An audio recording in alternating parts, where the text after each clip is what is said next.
You are now about to witness the strength of street knowledge. Witness the strength.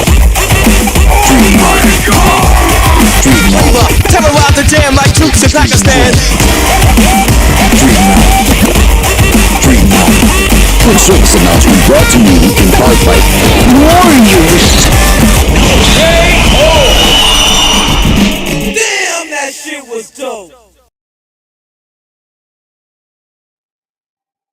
And welcome back to another episode of the Warrior Creed live stream. And you can see the title on your screens for today's show. It should be there with you right about now. Epstein-Suspect, Lord Mandelson, confirmed as UK ambassador to America. And also we'll be discussing exclusive news on the UK Midazolam end-of-life care and death scandal.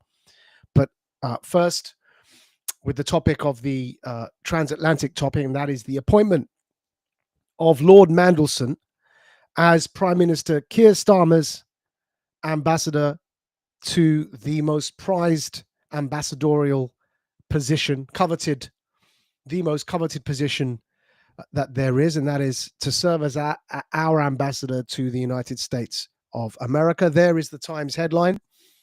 You can see the date from today, the 11th of February. In the Times headline, Mandelson rose back on Trump criticism as he is confirmed as ambassador. The subheading, the Labour peer once described the US president as a danger to the world, but now he says Britain must respect his mandate for change. Now, as you contemplate that, we just want you to consider it in the light of something that we said on GB News over the course of last weekend on Neil Oliver's show.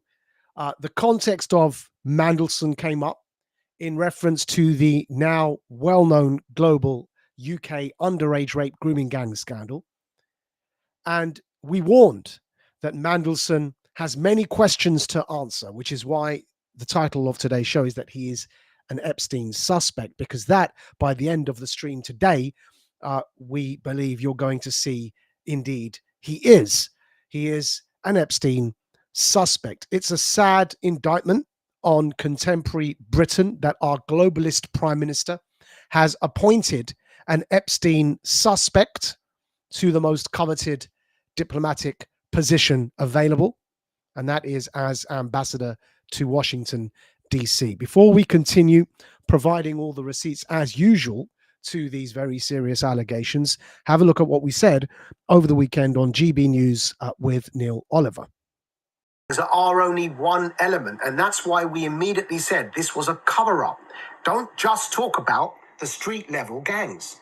They are organized gangs who have their connections in the police, the social services, the local councils, all the way up through the national political hierarchy of the Labour Party. Now, since we said that, it all came out. We were pointing at the time to Lord Ahmed's conviction for underage sex abuse. He was a Labour peer from Rotherham, which was a trigger case for these grooming gangs. Now, that's from right at the top. We were also pointing to Keir Starmer's decision to appoint Peter Mandelson as his ambassador to the US. Mandelson, the same guy, without a doubt, on record, in released court documents, is proven to have visited Epstein's Island, to have gone to Epstein's mansion in New York, and to have gone to Paris for his birthday. Close friend of Epstein, more so than even Prince Andrew, right? There's more information on Mandelson's relationship with him than there even was with Prince Andrew. So why was Starmer, look at how Prince Andrew was treated, why was Starmer rewarding Mandelson with the most diplomatic appointment on the planet for Britain, which is to America, right? Granting him diplomatic immunity is what it was about. So that's how far up the rock goes, right to the top with Lord Ahmed and Peter Mandelson. By the way, both Labour and both from the Blair era. Mandelson was Blair's Dark Prince, who had all the dirt on all of the politicians, and that's how he kept them in line. It's why he was called the Dark Prince. Where do you think he got that dirt from, if not Epstein, right? So that's what was going on. Since we said all of that, what got revealed? Well, there was a Labour former defence minister who got arrested in a sting for attempting to solicit sexual favours from an underage boy. And then 2 police officers got arrested in Rotherham for being involved as well. This all came out after the scandal was recently resurrected by Musk, proving that this is bigger, as you just said, Neil, than the mere street gang level. And it's not just Pakistanis. This thing is a rot that goes through the system and is actually what people used to refer to as conspiracy theory. It's the global VIP paedophile ring that used to be run by Epstein, which is an... Now, the man you just heard us describe there, Mandelson, who is Prime Minister Keir Starmer's newly appointed British ambassador to Washington, D.C., the United States of America. In that short clip, you heard us accuse Mandelson of visiting Epstein in Paris for his birthday after Epstein's conviction. You also heard us accuse Mandelson of visiting Epstein's island. And you also heard us accuse him of visiting his mansion in New York after his conviction. We're about to show you the receipts for all of those allegations. So first up, here is the Mail headline. And you can see it there, Mail Online, pictured, grinning Labour ex-cabinet minister Lord Mandelson helping paedophile billionaire Jeffrey Epstein blow out birthday cake candles at Paris party a year after financier was charged with sex offences. That article is dated the 10th of January 2022. It's now 3 years old, and yet here it is, hasn't affected Keir Starmer's decision in the slightest. Subheading: photograph shows Lord Mandelson with Jeffrey Epstein at his Paris apartment, taken after Epstein had been charged with soliciting a woman for prostitution. Epstein eventually pleaded guilty to procuring a child for prostitution in 2008. And here is a photograph of that trip. And you can see on your screens now on the by the cake there with the grey is Epstein, presumably attempting to blow out a candle or two. And in the black jacket is Lord Mandelson. And this is from the same article in the Mail. The caption underneath the photograph published by the Mail states, pictured, this is the moment ex-Labour cabinet minister Peter Mandelson was pictured with Jeffrey Epstein in his Paris home a year after the billionaire had been charged with sex crimes. So that's so much for the Paris trip. This is our current British ambassador to Washington, D.C. Here he is again in the Mail, dated the 21st of June, 2023. So now 2 years ago. And the headline will read for you: former business secretary Peter Mandelson, that's Lord Mandelson, was due to stay at Jeffrey Epstein's New York townhouse while he was in jail for underage sex crimes, according to court papers that also reveal disgraced financer's pet name for him was PT. In other words, Epstein referred to our now British ambassador to Washington, D.C. as PT. Here is a photograph. Here is another headline from the Mail. And this one dated the 8th of January, 2024, last year. Labour peer Peter Mandelson features in the latest court documents related to Jeffrey Epstein as an image of the ex-cabinet minister on the paedophile financer's private island in 2006 resurfaces. Here is that image with Peter Mandelson there in the lighter shirt and Epstein in the darker polo shirt on Jeffrey Epstein's island in 2006. You can see there in the caption, this is from Radical Media. We've obviously, our regulars are aware, we've been addressing this for a while now. And so in the caption, it states, from Radical Media, Lord Mandelson visited Epstein Island, traveled to Paris with Epstein for his birthday after the latter had already been convicted for trafficking and was due to stay at Epstein's New York townhouse while Epstein was in jail. This is everything that we alleged in the GB News interview over the weekend with Neil Oliver. That particular interview doing very well. You can find it on YouTube. It's being watched very widely and extensively. And these were the receipts for that. It is an utter disgrace that our current ambassador, who has just been appointed by the Prime Minister, is the man that you just saw in those fake photos. The Mail continues, and we'll just read from that article. So this is reading from the this particular Mail article from last January 2024. And we're going to read the text for you. It states here, an image of Labour peer Lord Peter Mandelson on Jeffrey Epstein's private island has resurfaced as part of the latest release of US court documents. The ongoing release of the court documents has thrown fresh scrutiny on Lord Mandelson's past links to Epstein.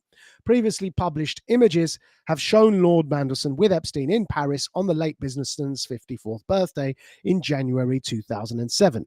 It has also been reported how Epstein knew Lord Mandelson as PT. Lord Mandelson has returned to influence within Labour since Sir Keir Starmer succeeded Jeremy Corbyn as party leader in 2020. It was widely noted at Labour's conference in Liverpool last October how omnipresent the former cabinet minister appeared to be. The 70-year-old placed himself on the front row of the conference audience among senior shadow ministers for Shadow Chancellor Rachel Reeves' keynote speech. He also hosted a lavish cocktail party at a Liverpool restaurant during the conference, put on by his global counsel firm, which was reportedly attended by a slew of senior Labour figures, including advisors to Sir Keir. Sir Keir was last week quizzed about Lord Mandelson's links to Epstein, including reports Lord Mandelson had stayed at the New York townhouse of Epstein in 2009 when he was business secretary and Epstein was in prison for soliciting prostitution from a minor. During a press conference in Bristol, Sir Keir said, on Peter Mandelson, look, I do try to give pretty full answers in these questions. I don't know any more than you do, and therefore there's not really much I can add to what you already know, I'm afraid. And that was it. That was the Prime Minister's response upon being asked back then why he had a relationship with Lord Mandelson, who back then was serving as his advisor. Now, of course, he's taken the relationship a step further and appointed him, much to the disgrace of this country, as our ambassador to Washington, D.C. We apologize to you, Americans, for this shameful deed of our globalist Prime Minister. We clearly don't have a choice in what he does, apart from the fact that pretty soon we do intend to depose him, and with him all of his appointments. In light of what you've just learned about Lord Mandelson's confirmed background, having visited Epstein's island in 2006, having visited Epstein in Paris for his birthday, blowing out a candle for him on his cake a year after Epstein's conviction, and having been scheduled to visit Epstein's townhouse in New York while Epstein was in jail for his offenses. After having learned all of that, now watch Lord Mandelson's video to us all, posted on our official British Embassy in Washington website. Peter Mandelson, it says, is the new British ambassador to the United States. Learn more about his incredible life and why he's so energized by this new role. Now watch this video and try not to be completely creeped out by the man acting as if there's absolutely nothing wrong with this appointment, and by the eerie music that is playing in the background as he speaks to us as if we are his children and he is some grand, wise old uncle appointed to this role to bring salvation to our country. Peter Mandelson, and I'm proud to serve as His Majesty's British Ambassador to the United States of America. It's great to be up and running in the US, a country in which I have spent so much of my adult life and admire so much. I'm speaking to you from the Ambassador's residence, a building that symbolizes decades of friendship, hosting countless presidents, prime ministers, politicians, royalty, and many ordinary American citizens. I'm crystal clear. The UK has no closer ally than America, and no one does more than our two countries together in intelligence sharing and defense, with our jet fighters, our naval missions, and Army Special Forces operating together in the world. Our deep economic and cultural ties are unrivaled. Looking ahead, President Trump's administration is shaping up to be one of the most consequential periods in modern America. I feel energized by the opportunities opening up to work more closely together in tackling threats to our security and collaborating together in exploiting new technologies to boost jobs and higher living standards. I was born in London to a middle-class family. My father was from Jewish parents whose own father helped found a local synagogue. My loving mother was always there for my older brother and me, and my father worked hard to send us both to university. At Oxford University, my passion for learning and to drive change was ignited. I've served as a legislator, elected first to the House of Commons, and more recently in Parliament's upper house. I've also helped found and grow a successful international business, promoting market access and investment around the world. I'm ready to bring my policy knowledge, entrepreneurial spirit, and experience at the highest levels of government to this role. As Northern Ireland Secretary, I was responsible for implementing the Good Friday Agreement, which finally brought peace to that troubled part of the United Kingdom. Today, the UK government's #1 priority is economic growth. More than 1 million Britons work for US companies and 1 million Americans work for UK firms. The UK and the US already have $1.5 trillion invested in each other, and I'm confident we can go even further and faster together. I'm hugely grateful for the warm welcome since our arrival. Ronaldo, with whom I have lived happily for 28 years, and I are so happy to be here making our home in the great United States of America. We look forward to exploring this magnificent country, from coast to coast, from state to state, and meeting many new friends. It's a joke. That's a joke. I mean, apart from the creepy music in the background, it is obvious, as we were playing for you the images throughout that video, as to this man's background. How on earth, when you consider the way in which Prince Andrew has been treated by our political class and media, is this guy not more toxic than Prince Andrew?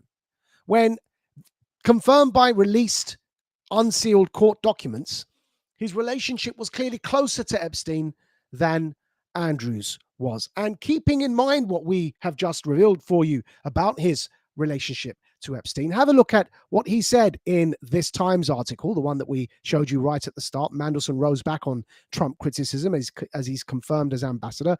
Have a look what he says about how he intends to use his influence on the American political classes. The quote's right there in today's Times article. It says, the first political appointee to the US ambassador role in 50 years, Mandelson is also tasked with helping the UK to avoid swinging tariffs promised by Trump. I believe that given the relationship, says Mandelson, I believe that given the relationship that we have, we can always make our views known. Best, by the way, directly and privately. We have a strong relationship that enables us to influence the president and his policies where necessary. Now, consider that line in the context of everything we've just revealed about his relationship with Epstein.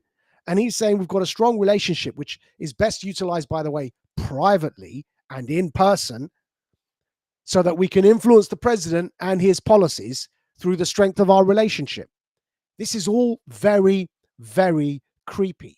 Why, when Prince Andrew is so politically toxic, has Sir Keir Starmer decided to appoint a man whose relationship with Epstein is documented to be even closer than Prince Andrew's was, to the most coveted diplomatic role in this country, and that is as ambassador to the United States of America?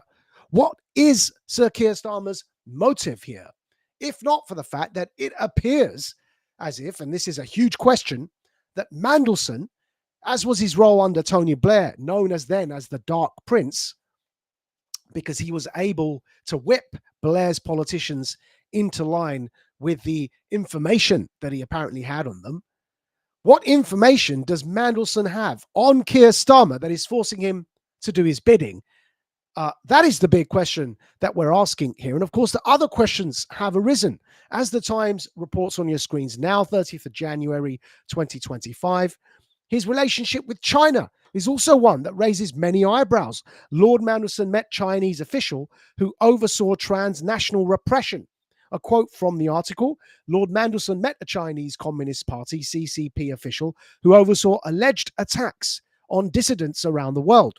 In June 2023, he met the CCP official, Liu Jianchao, who formerly led a Chinese campaign to repatriate individuals seen by Beijing as corrupt. The program has been described by human rights groups as transnational repression. To continue reading from that Times article, a dossier about his links to China had been passed to the FBI after it was drawn up by the Interparliamentary Alliance in China, an international cross-party group of lawmakers. The Times has seen a version of the dossier which alleges that Mandelson held a further 3 meetings with CCP officials. From 2015, Liu oversaw Operation Fox Hunt, a global covert operation run by the Chinese government with the stated aim of repatriating Chinese individuals accused of corruption. However, it has been widely accused of repression against Chinese dissidents. After the United States brought charges against 8 people in connection with Operation Fox Hunt, the FBI director, Christopher Wray, described it as an example of China's ongoing and widespread lawless behavior and accused the program of surveilling, stalking, harassing, and blackmailing our citizens. Blackmailing their citizens. And Mandelson, known as the Dark Prince under Tony Blair's years, has a very close relationship with Epstein, which was a known blackmail operation run by Mossad. All of these receipts will be in the Radical Dispatch tomorrow, with all their references linked to their original articles for everybody to look at for themselves. But the situation is so problematic that, as the Times reports on the 30th of January, his appointment as ambassador was criticized by Sir Richard Dearlove, the former head of MI6, who said he did not believe Mandelson was the right person for the job. Speaking to Times Radio, Dearlove said, "I'm worried he could be conflicted." Now, that would be an understatement to say that Mandelson could be conflicted. That would be an understatement, Sir Richard. Thank you for your intervention, but that would be an understatement. Let us explain to you why. Here on your screens now, you have an extract from Radical Media on the 11th of January 2024, headlined "Breaking: Epstein Judge Unseals Richard Branson and Photo of Lord Peter Mandelson." We're going to read for you from that Radical Media dispatch. 11th of Jan 2024, fewer names corroborate as reliably as Lord Mandelson's, who is current advisor to UK Labour Party leader Sir Keir Starmer. So this is before Starmer was even PM, right? And it says Mandelson's name is easier to corroborate, not only because it was unsealed by Judge Loretta Preska in this latest round, but Epstein's little black book reportedly contains no less than 10 separate contact entries for Mandelson.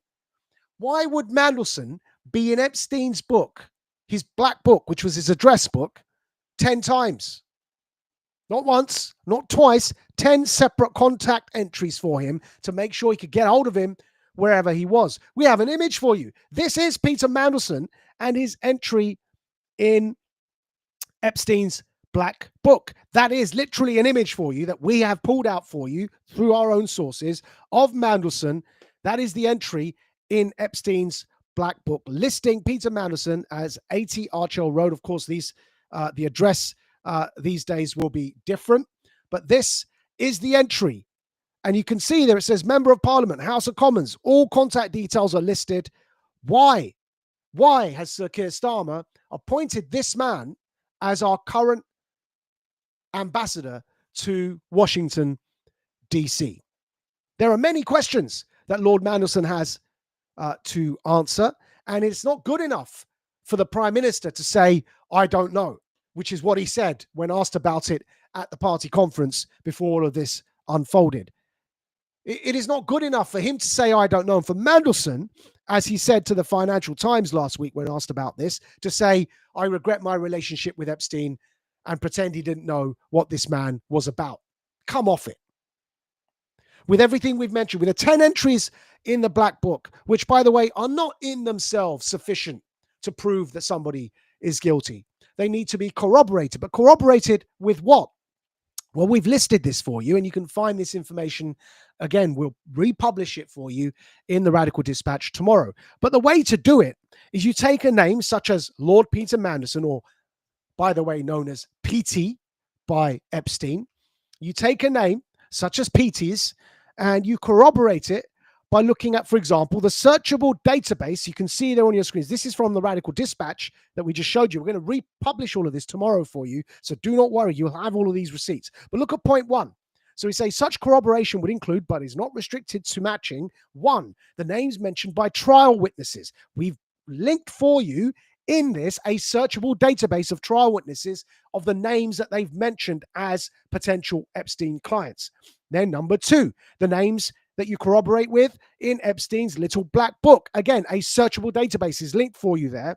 Or his older black book from 1997, also a searchable database. Point 3, the flight paths and flight logs, which are searchable. We've linked that for you again in the dispatch. We will republish all of this for you tomorrow. Kept by Epstein's private jet nicknamed the Lolita Express. Point 4, the names mentioned in Epstein's private calendar. Why that one is relevant is because, of course, don't forget, it was because of that calendar that we found out that Epstein was due to, Mandelson was due to stay at Jeffrey Epstein's New York townhouse while he was in jail, because that was revealed in his calendar. So there you can corroborate all these names with the calendar. Point 5, evidence of having been on Epstein's island. Again, Mandelson corroborates there because there is the image of him having been on Epstein's island, unsealed by court documents. And finally, point 6, evidence of having visited any of Epstein's homes. And as we've stated, there is evidence. And again, you can see the headline there in the Mail of Peter Mandelson allegedly visiting Epstein's homes. So you don't just take the fact that he was in Epstein's black book 10 times, as is again on your screens there, the original entry in Epstein's black book listing Lord Peter Mandelson, but you corroborate that with all of the above, whether or not he was mentioned by trial witnesses, whether or not his name is in the little black book or indeed the older black book from 1997, whether or not, point 3, he's on the flight paths or flight logs, 4, whether or not he's in Epstein's private calendar, 5, whether or not he's been on Epstein's island, and 6, if he's visited any of Epstein's homes. And what we can confirm for you is, at least right now from this stream alone, out of those 6, 50% of them, 3 of them check for Lord Mandelson. He's been to Epstein's homes. He's been to the island. 4 of them, he's mentioned in Epstein's private calendar, and he's also in the little black book. That's 4 out of 6 that corroborate Lord Mandelson. And of course, he's in the book no less than 10 times. Why, oh, why did Sir Keir Starmer appoint Lord Mandelson as our ambassador to Washington, D.C.? What is it that globalists are seeking to do in D.C. to prevent what is inevitable, and that is the upcoming exposure of them all, in particular with the appointments that have promised to declassify a whole bunch of information, including the Epstein clients list, pending Kash Patel's confirmation as director of the FBI, which he restated in his parliamentary confirmation hearing, in his congressional confirmation hearing that he vowed to do, and that is declassify the list of the Epstein's clients. So is it the case that Lord Mandelson wants diplomatic immunity for the time when such a list, if it exists, is to be published? Clearly, he has something over Sir Keir Starmer. Otherwise, why would Starmer appoint such a toxic figure as our ambassador to Washington, D.C.? But the problems don't stop there for Lord Mandelson, because as you can see on your screens now, Mandelson lobbied Blair to make Grenville Janner a lord in 1997. Prosecutors in 2015 said they had enough evidence to charge Janner with 22 child sex offenses. Janner had been subject to a police probe of multiple child sex offenses in 1991. Was Mandelson aware of that? But there's more. Mandelson was a councillor on Lambeth Borough Council in the notorious period when children in Lambeth care were being sexually abused on an industrial scale. There were alleged links to several of Mandelson's Labour Party and future NSPCC full stop campaign colleagues, National Society for Protection for Cruelty Against Children. There are many questions that Mandelson has to answer, but it doesn't stop there. Again, you can see on the screens. Are they just good friends? Here is Mandelson, Jeffrey Epstein's friend Peter Mandelson, accompanying the alleged serial paedophile and alleged child murderer, former Prime Minister Edward Heath, to a BIE event in 1999. Now, Edward Heath, the former UK Prime Minister, as The Guardian states on your screens now here, you can see by Owen Bocott, their legal affairs correspondent, dated 2017, headlined Child Sexual Abuse Inquiry to Consider Edward Heath Report. Operation Conifer investigation into former Prime Minister to be considered by independent inquiry into child sexual abuse. This is all a little too worrying and uncomfortable for Lord Mandelson. And yet, here he is suddenly finding himself with diplomatic immunity appointed as our ambassador to Washington, D.C. Coincidentally, just as Kash Patel, soon to be director of FBI, has vowed to release the Epstein client list by declassifying it all. What does Mandelson have on Starmer? And what in particular does he have on American politicians that makes him believe that he can influence them, as is in this Times report from the 11th of Feb that we'll read for you again, when he says, we can always make our views known.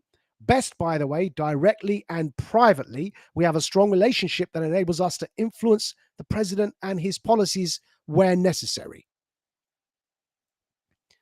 The entire thing stinks, not least because the Prime Minister of Britain, Sir Keir Starmer, who has just appointed this man, Lord Mandelson, is the same man, Sir Keir Starmer, who, when he was Director of Public Prosecutions in the United Kingdom, it was under his watch that the Crown Prosecution Service chose not to prosecute Britain's most notorious serial VIP paedophile, Sir Jimmy Savile, friend to the now King Charles. As you can see in this headline, reported on the 16th of June 2020, Sir Keir Starmer and the Jimmy Savile scandal. What was Labour leader's involvement as the head of public prosecutions? Well, the involvement is no mystery.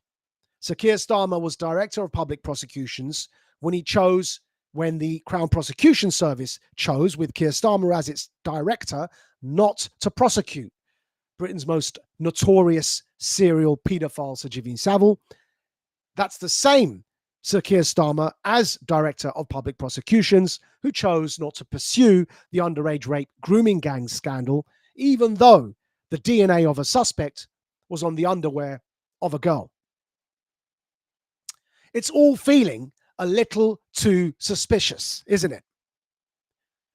What do they have on Keir Starmer that allows them to force him to make such appointments that are incredibly toxic for him, and yet he does them anyway? It's almost as if he's been compelled to do it. It's almost as if there's some compromat on him, and that he works for Lord Mandelson and not the other way around. As we've promised, all of this and more will be published in tomorrow's Radical Dispatch with all the receipts, including all these searchable databases for everybody to go and look for themselves. You can search the names of potential Epstein clients yourselves on these searchable databases. We will publish them all again in tomorrow's Radical Dispatch. It is a real tragedy and an embarrassment to Britain that matters have come to this. The same GB News interview with Neil Oliver that we spoke about Mandelson on over the weekend, we used to also break an exclusive story that we will go into a bit of detail here for you now. And that is the story on the deaths during COVID that occurred in our care homes and hospitals prior to vaccine rollout, and the media scandal involving Midazolam and the use of an opioid, alleging that those elderly in our care homes and hospitals were killed by the state in a policy of involuntary euthanasia against their will. They had their lives terminated through the administration of Midazolam and an opioid. The care home deaths remain subject to ongoing inquiries both in England and in Scotland. And we're just going to quickly, before we go into it, play for you exactly what the breaking news is about this so that you can be up to speed. Of record, and I can exclusively break this news for you, Neil, on your show, actually. No one else has heard this before. Something that you mentioned me on my investigative side is something I've been involved in for a while, but I'll tell you now as a first announcement that some of the surviving members of the 50 families that went to Parliament, they were the surviving 50 families from those who claimed that their relatives were involuntarily euthanized by the state due to the use of midazolam and an opioid in our end-of-life care protocols. Some of those families have got to a stage where there's now a formal inquest into a specific case of death, which would be a groundbreaking case because it's precedent setting. Then the death involves the use of an end-of-life protocol, midazolam, and an opioid. I've been granted independent press access to this inquest now. I can confirm that for you. I have the audio recordings of the last 4 pre-inquest review hearings.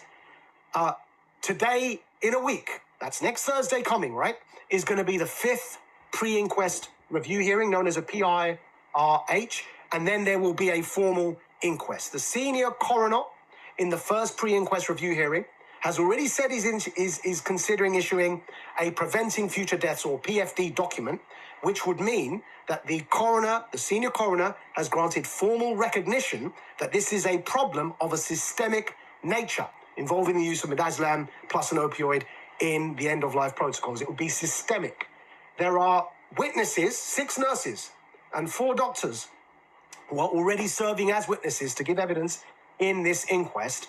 And if the inquest finds unlawful killing in this precedent-setting case, it would confirm the research you're already aware of Dr. Wilson's side, that the spike in excess deaths in 2020, April 2020, as his peer-reviewed paper has already said, I'll quote it for you, wrongly attributed to COVID-19 in April 2020. It was not due to SARS-CoV-2 virus, which was largely absent, but was due to the widespread use of midazolam injections, which was statistically very highly correlated, coefficient over 90%, with excess deaths. There's no correlation with COVID jabs and those excess deaths, just as there's no correlation with COVID cases and those excess deaths. There is a correlation with midazolam injections and those excess deaths. This is a scandal of huge proportions. It is a scandal of huge proportions. The exclusive story there that we have been granted press access to the ongoing pre-inquest review hearings that will eventually lead to a coroner's inquest.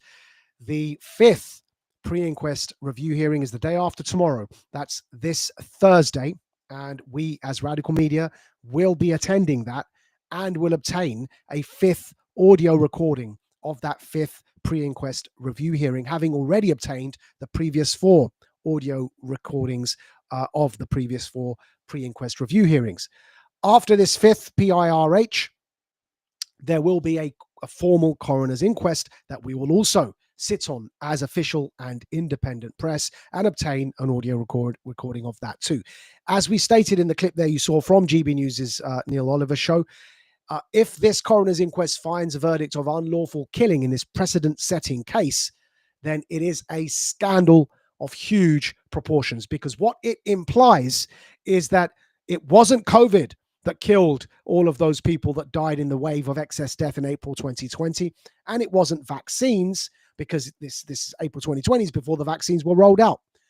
But what instead it would corroborate is the correlation that a peer-reviewed paper by Dr. Wilson Tsai, that we've already extensively covered on Radical Media and personally interviewed him, our regulars will know that, found a high degree of 91% coefficient of correlation between midazolam injections and that excess death. This means that all available evidence indicates that our state had a policy of involuntarily euthanizing our senior citizens against their will, using COVID deaths as an excuse and as cover.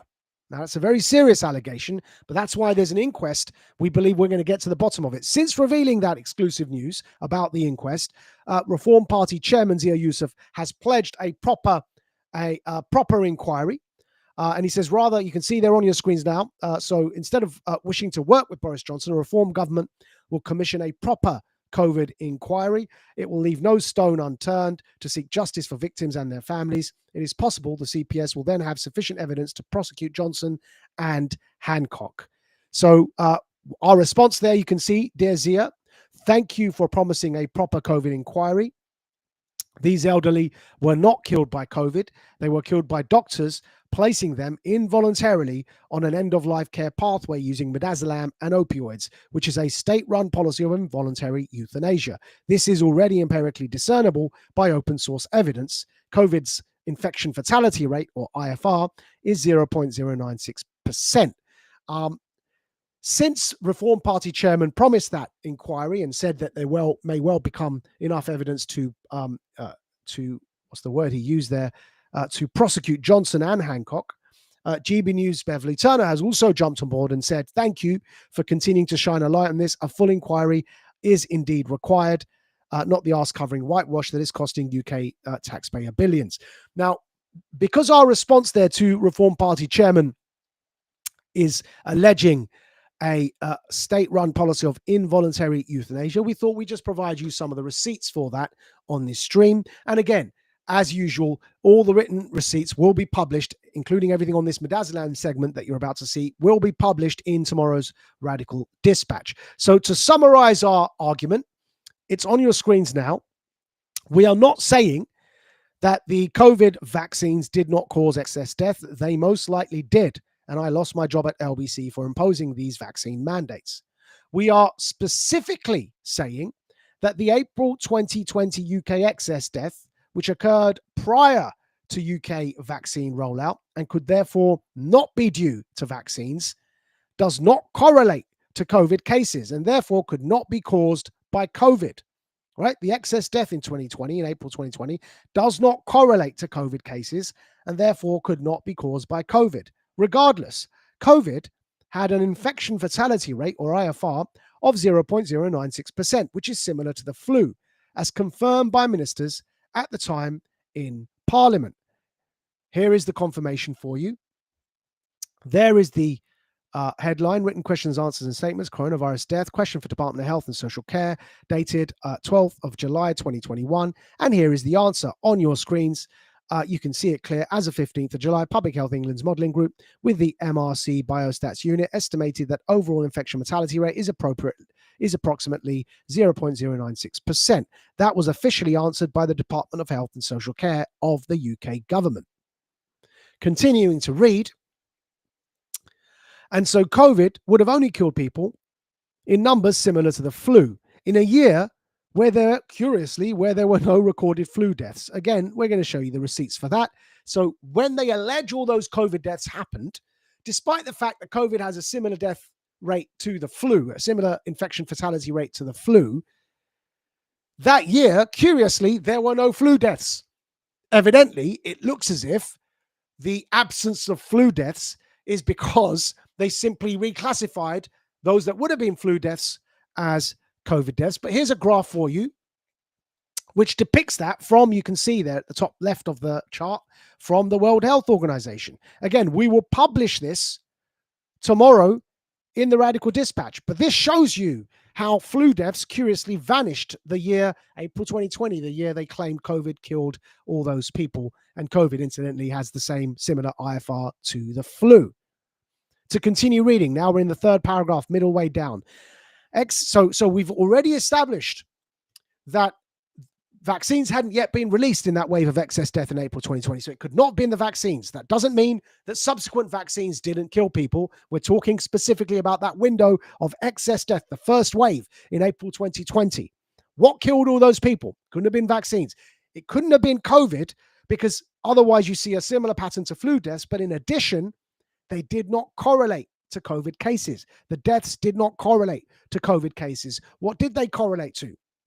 Third paragraph down, excess death in April 2020 does correlate, however, with over 90% coefficiency to the administration of midazolam injections plus an opioid using the NHS end-of-life protocol NG163. And here is the almost identical correlation for you. This graph shows you what's happened with all those excess deaths of our elderly in the UK in April 2020. Remember, these deaths do not correlate with COVID cases, and it was before the vaccines were released. What caused all these deaths? Well, the red is the death. The green is the Midazolam injections. Midazolam is a death row drug in the United States. It's a respiratory suppressant. In other words, it suppresses breathing. If you're in hospital and you're an elderly patient and you're having trouble breathing because you've allegedly got COVID, why would a hospital give you Midazolam, which slows your breathing right down, and then give you an opioid so that you're in delirium and you can't complain about the fact that you're dying? Again, have a look at this. This is a very serious allegation, folks, and that's why there's a very serious senior coroner's inquest coming up, the fifth pre-inquest review hearing of which is in 2 days' time, for which we will be sitting on as press. But this is a very serious matter. This is the graph that shows the correlation between the administration of Midazolam injections in green and the excess death in the UK of our elderly in April 2020. And this is prior to COVID vaccination rollout. So it could not have been the vaccines. The next graph we're going to show you is what happened after the vaccines were rolled out. This one's from Scotland, demonstrating that, again, it may well have been both, because the first peak of excess death in this graph, you can see now, the first blue wave there, was prior to vaccine rollout, but during lockdown. That's the Midazolam wave of excess death. Then you see, going through this graph, when the flu vaccine was introduced, and you slowly see deaths rising. Then you see the COVID vaccine introduced, and you see death rising again. The data is clear. Why we said at the bottom of our explanation, now go right down to the fourth paragraph. Therefore, and no matter how uncomfortable the conclusion is, all evidence points to a deliberate state policy of involuntary euthanasia of our senior citizens to save on healthcare costs.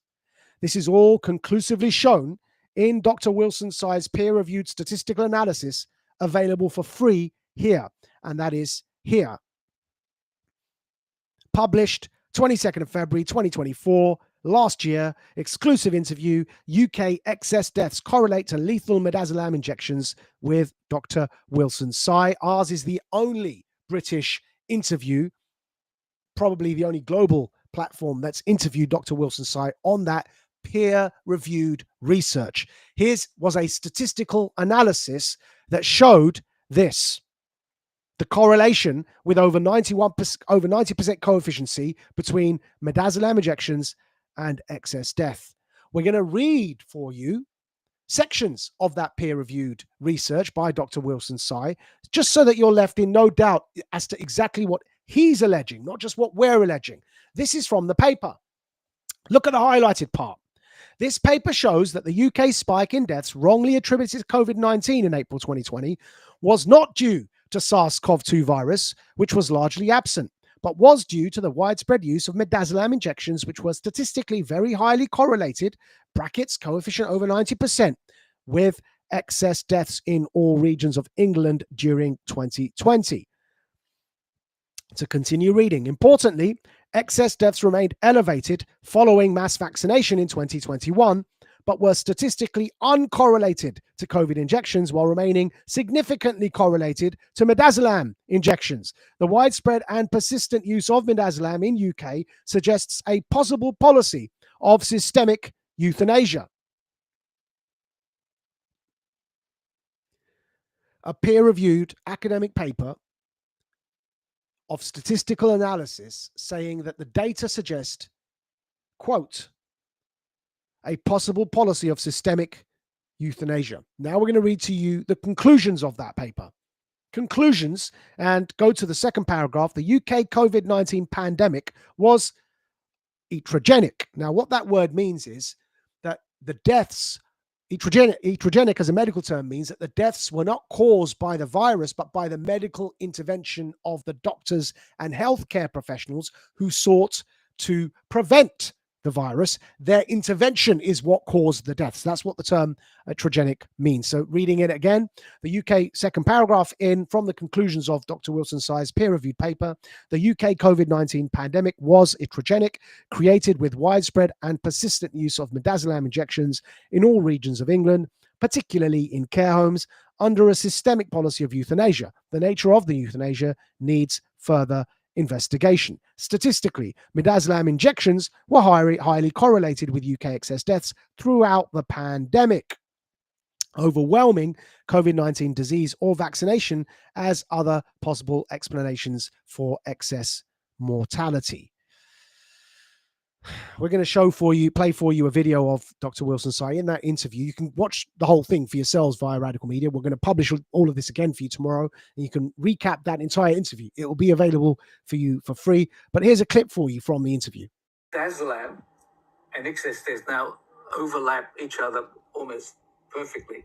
And that's the one that gives you 91% correlation. Wow. Right. So particularly in 2020, I mean, the explanation that excess deaths are caused by midazolam is just very, very strong. If I can summarize what I think I've just heard from you, for listeners to put it into digestible language for them, even though it's not any less shocking, what you just argued, if I've correctly understood you, is that according to the data, in 2020, the UK COVID case fatalities do not match the COVID cases. There isn't a correlation between the people that had COVID in 2020 and the people that died. And therefore, to say that they died of COVID is spurious because the data doesn't support that, whereas there is a high degree of correlation, 90% range, between the administration of midazolam injections in 2020 and the people that died. Is that a fair summary of what I've just heard you say?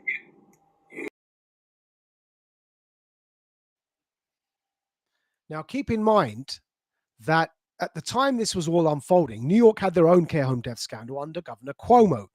Both Cuomo and the UK Health Secretary Matt Hancock, coincidentally, both resigned at around the same time, coincidentally, both due to sexual scandals that happened to be revealed. In the case of the UK Health Secretary Matt Hancock, CCTV footage from inside government buildings happened to be leaked, forcing him out of work. In both cases, there were serious deaths in care homes and hospitals that needed to be addressed. Cuomo in New York was caught out lying to CNN and concealing the deaths in care homes, which later, as has now since been confirmed, was revealed to have been a lie that he told the media, and the care home deaths were far higher than the numbers that his office gave the media. In the US, the allegations surround the end-of-life care drug remdesivir, and in the UK, they surround the use of US death row drug midazolam. This scandal is not going to go away.